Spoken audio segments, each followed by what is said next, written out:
Hi everyone, in this video we will show you how to reset the GameSir G7 SE. If your GameSir G7 SE is not working properly, a reset and recalibration may help fix issues such as stick drift, incorrect inputs, or controller detection problems. First, disconnect the controller from your PC or Xbox. Wait a few seconds, then reconnect it using the USB-C cable. If the controller does not turn on, make sure the USB port you are using is working properly. You can test the controller on a different USB port or another device. Also check the USB-C cable. A faulty cable can prevent the controller from receiving power or sending inputs. Try using a different USB-C cable to see if that resolves the issue.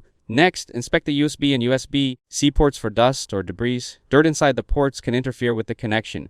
If necessary, carefully clean the ports using a small non-metallic tool such as a toothpick. If your controller powers on, but the thumbsticks are drifting or not responding correctly, you may need to recalibrate the controller. To do this, download and install the GameSir Nexus software from the Microsoft Store or Xbox Store. Once installed, open the GameSir Nexus application. Go to the Profiles section and select the profile you want to configure. Click Configure below the selected profile. In the top right corner of the application, click the icon that looks like a laboratory beaker. Now hold the M button on the controller together with the menu button located near the top right of the Xbox button. Follow the on-screen instructions provided by the software to complete the calibration process. After calibration is finished, test the controller again to see if the issue has been resolved. If the thumbsticks still behave incorrectly, dirt may have collected around the joystick modules. Use compressed air, a soft brush, or a microfiber cloth to clean around the base of both thumbsticks. This can help remove dust and debris that may affect joystick movement. If cleaning and calibration do not fix the problem, the joystick module itself may be worn out or damaged.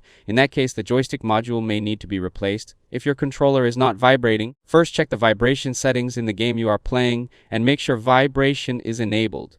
You should also test the controller in a different game because not all games support controller vibration. If vibration still does not work in multiple games, the vibration motor inside the controller may be defective.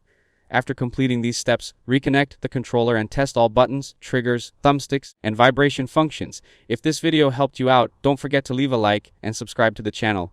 Thanks for watching and I'll see you in the next one.